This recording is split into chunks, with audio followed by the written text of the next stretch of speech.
नमस्कार मेरे प्रिय विद्यार्थियों। पिछली बार हमने चर्चा की थी, आपने कहा था मराठों के बारे में, तो हमने चर्चा की थी मराठे। तो पिछली क्लास में हमने शिवाजी का परिचय दिया था, शिवाजी की माता का नाम, पिता का नाम बताया था, शिवाजी का जो शासन व्यवस्था थी उसके बारे में चर्चा की थी, और शिवाजी ने प्रधान का गठन किया था उसकी अपन ने चर्चा की थी। आज हम स्टूडेंट्स इसी क्रम में आगे बढ़ते हैं। तो शिवाजी ने जो अष्ट प्रधान का गठन किया था तो उसमें मुख्य पद, सबसे बड़ा पद था पेशवा का।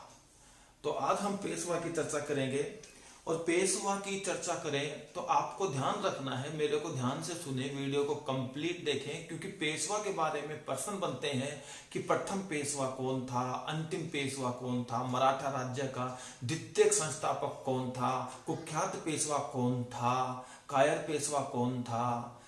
तो इस तरह से आपसे लड़ाकू पेशवा कौन था, तो इस तरह से आपसे क्वेश्चन बहुत सारे पूछे जाते हैं। और यहीं पर मैं बता दूं कि ये जो पेशवा है इन पे कंफ्यूजन की स्थिति रहती है, तो आप ध्यान से सुनोगे तो आपको कोई कंफ्यूजन नहीं होने वाला है। तो आज हम यहाँ पर चर्चा करें, तो चर्चा करने से पहले मैं आपको, क्योंकि अष्ट प्रधान कल मैंने बताया था, इसलिए आज मैं 8 क्वेश्चन लेके आया हूं।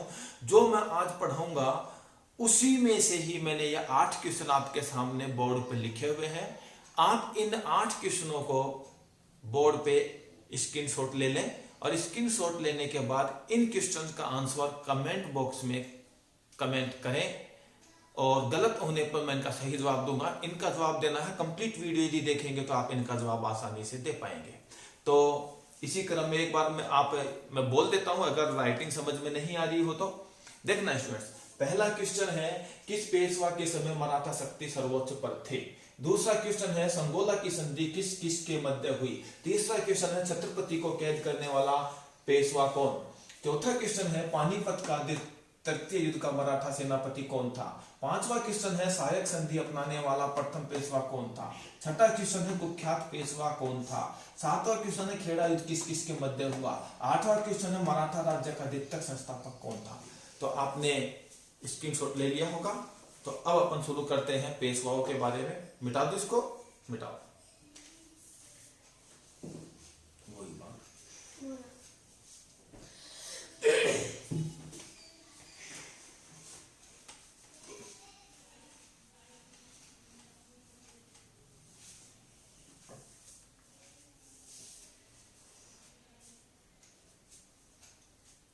तो स्टूडेंट्स आज हम चर्चा करते हैं, देखना मैं आपको बताऊं, पिछली क्लास में मैंने चर्चा की थी आपसे शिवाजी के बारे में। ओके, शिवाजी के बारे में पिछली क्लास में मैंने चर्चा की थी। शिवाजी ने अपना पेशवा नियुक्त किया था। शिवाजी ने अपना पेशवा किसे नियुक्त किया था स्टूडेंट्स?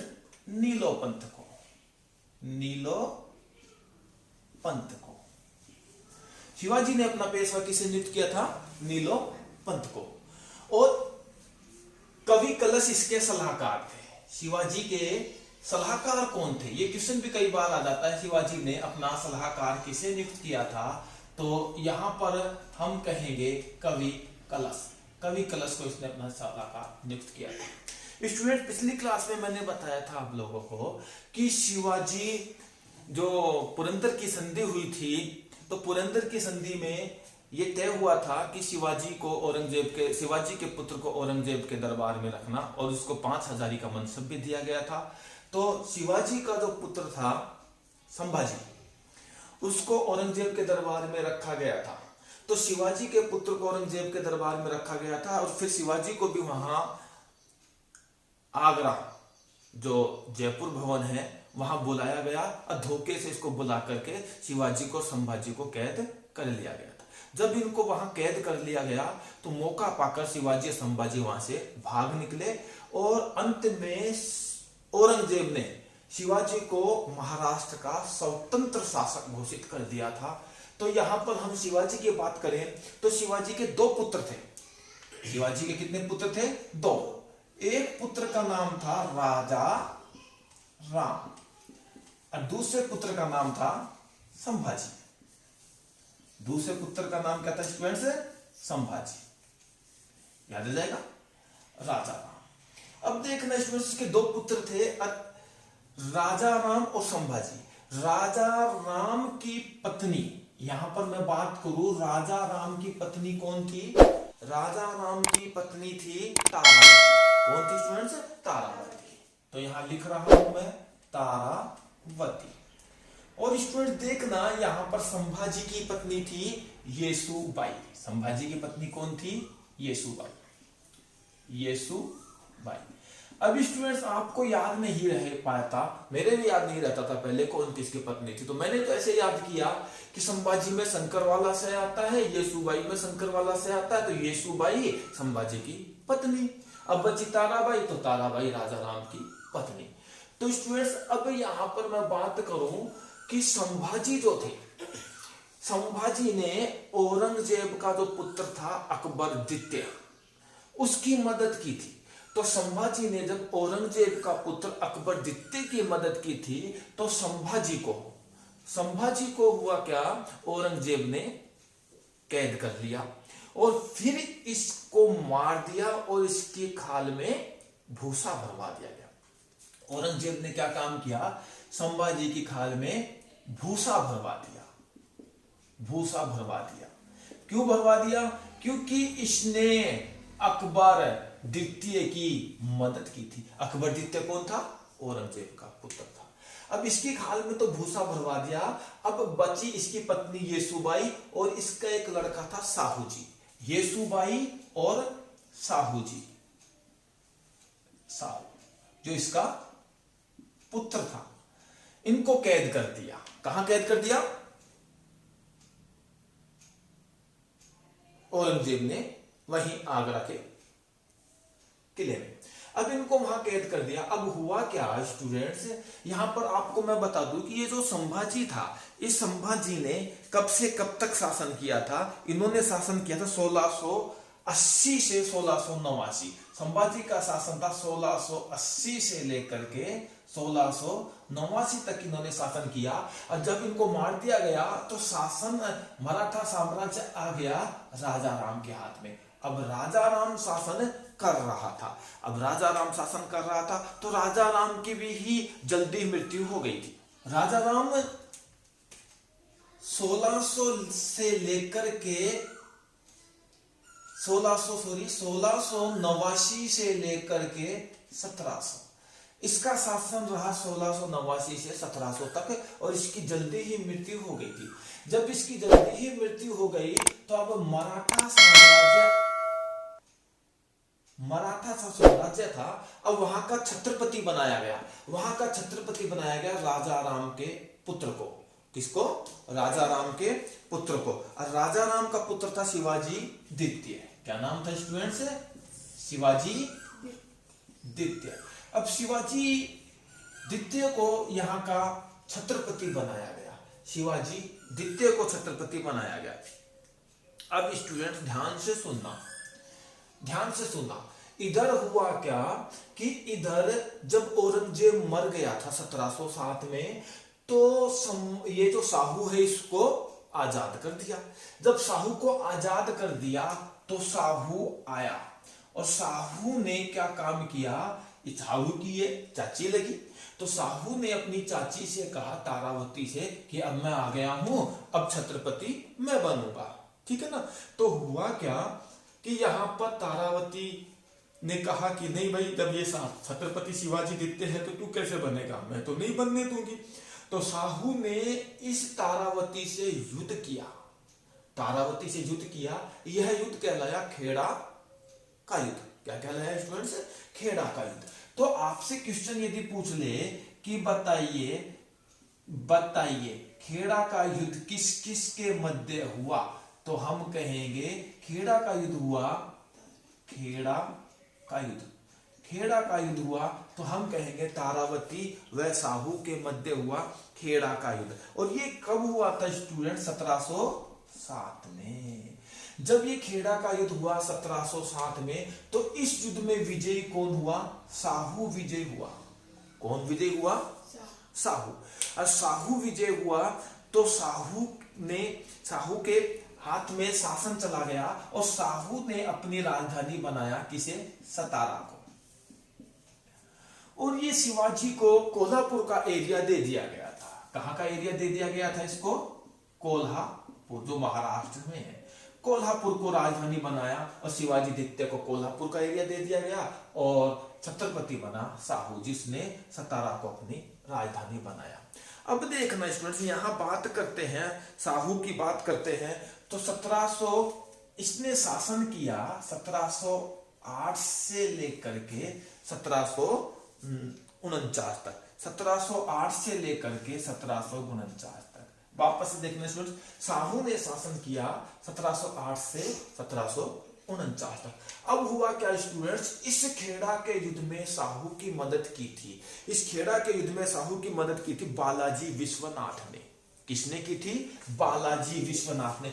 इसलिए साहू ने क्या काम किया? साहू ने क्या काम किया? पेशवा, पेशवा, अपना पेशवा किसे बनाया? बालाजी विश्वनाथ, बालाजी विश्वनाथ। स्टूडेंट ध्यान देना, पहला पेशवा नीलोपंत था, मैं यहां नंबर 1 डाल देता हूं, दूसरा पेशवा था बालाजी विश्वनाथ। तो स्टूडेंट आपने देखा होगा मराठा राज्य की नींव वापस से इसने डाली ना, तो यहां मराठा राज्य का द्वितीय संस्थापक कहलाता है। मराठा राज्य का द्वितीय संस्थापक कौन कहलाता है? मराठा राज्य का द्वितीय संस्थापक कहलाता है बालाजी विश्वनाथ। साहू नहीं, बालाजी विश्वनाथ मराठा राज्य का द्वितीय संस्थापक कहलाता है। क्लियर? अब देखना स्टूडेंट्स, साहू की एक विचार थे जो क्वेश्चन आपसे कई बार पूछते हैं कि ये किसके शब्द थे कि पुरानी चीजों को नष्ट मत करो और नई चीजों का निर्माण मत करो। ये किसके शब्द थे? साहू के शब्द थे। स्टूडेंट्स लिख लेना, मैं एक बार फिर से बोल रहा हूं कि साहू के शब्द थे कि पुरानी वस्तुओं, पुरानी चीजों को नष्ट मत करो और नई का निर्माण मत करो। ये साहू के विचार थे। अब देखना स्टूडेंट्स, अब हुआ क्या? अब हुआ क्या? जब बालाजी विश्वनाथ की मृत्यु हो जाती है तो अब इनके पुत्र को बनाया जाता है पेशवा। बालाजी विश्वनाथ का पुत्र था बाजीराव प्रथम। कौन था? बाजीराव प्रथम। बाजीराव प्रथम का नाम सुना होगा स्टूडेंट्स आपने, बाजीराव प्रथम नहीं सुना? बाजीराव प्रथम वही है जो, बाजीराव प्रथम वही है जो पिक्चर देखी ना आपने, बाजीराव मस्तानी। एक पिक्चर आई थी ना बाजीराव मस्तानी, तो उस पिक्चर में आपने इतिहास देख लिया होगा। फिर भी नहीं देखा तो एक बार उस पिक्चर को देखना, बहुत सारा इतिहास आपका क्लियर हो जाएगा। फिर भी यहाँ आपने सुना होगा बाजीराव मस्तानी। मस्तानी कौन थी? तो यहाँ मैं शॉर्ट में एक चर्चा करना चाहूंगा। मस्तानी कौन थी? बुंदेलखंड का एक शासक था, बुंदेलखंड। वापस से देखना स्टूडेंट्स, बुंदेलखंड। बुंदेलखंड का एक शासक था जिसका नाम था छत्रसाल। क्या नाम था स्टूडेंट? छत्रसाल। उसकी पुत्री थी जिसका नाम क्या था? मस्तानी। और बुंदेलखंड कहां है? एमपी में। दिखाई दे रहा है स्टूडेंट्स आप लोगों को? इधर का एमपी बुंदेलखंड, छत्रसाल, पुत्री मस्तानी। कोई दिक्कत नहीं है। अब देखना स्टूडेंट्स, यहां पर मैंने बात की बाजीराव प्रथम। अब स्टूडेंट्स बाजीराव प्रथम पिक्चर में आपने देखा होगा कैसे झरनों के ऊपर से कूदता है, पहाड़ों के ऊपर से कूदता है, मार काट करता है, बड़ा शक्तिशाली था ये बाजीराव प्रथम। इसने क्या काम किया? इतना शक्तिशाली था, काफी लड़ाकू था। इसलिए आपके एग्जाम में क्वेश्चन पूछता है स्टूडेंट्स, बताइए लड़ाकू पेशवा के नाम से कौन जाना जाता है? तो क्या कहोगे स्टूडेंट्स? लड़ाकू पेशवा के नाम से कौन जाना जाता है? बाजीराव प्रथम। आपने देखना, आपने नाम सुना होगा मुगल बादशाह महमूद शाह, जिसको हम रंगीला बादशाह कहते हैं। क्या बोलते हैं? महमूद शाह, जिसे हम बोलते हैं रंगीला बादशाह। क्या बोलते हैं स्टूडेंट्स? रंगीला बादशाह। तो इसने क्या काम किया? इस रंगीला बादशाह को हरा दिया। इस रंगीला बादशाह को भी इसने हरा दिया। अब स्टूडेंट्स इसने और क्या काम किए? अब देखना, बाजीराव प्रथम जो था, इसके समय में मराठा शक्ति चरम पर थी। मराठा शक्ति चरम पर थी। देखना स्टूडेंट्स, आपसे एग्जाम में क्वेश्चन पूछ ले कि मराठा शक्ति सर्वोच्च पर थी, मराठा शक्ति चरम पर थी, किस पेशवा के समय में, तो आप क्या कहोगे? बाजीराव प्रथम के समय में मराठा शक्ति चरम पर थी, मराठा शक्ति चरम पर थी। यहीं पर ही इसी बाजीराव प्रथम के शब्द थे। क्या शब्द थे? कि आओ हम मिलकर के इस खोखले वृक्ष पर प्रहार करें। मैं एक बार लिख रहा हूं, आप भी लिख लेना। आओ हम सब मिलकर के इस खोखले वृक्ष पर प्रहार करें। आओ हम सब खोखले वृक्ष पर प्रहार करें। शाखाएं तो, टहनियां या शाखा एक ही बात है, शाखाएं तो स्वतः गिर जाएगी। अब देखना, आपसे क्वेश्चन पूछेगा ये शब्द किसके थे? कि आओ हम इस खोखले वृक्ष पर प्रहार करें, शाखाएं तो स्वतः ही गिर जाएंगी। ये शब्द किसके थे? आपसे पूछेगा तो आप क्या कहोगे? ये शब्द किसके थे? तो हम कहेंगे कि ये शब्द थे किसके? बाजीराव प्रथम के थे। किसके थे ये शब्द? बाजीराव प्रथम के थे।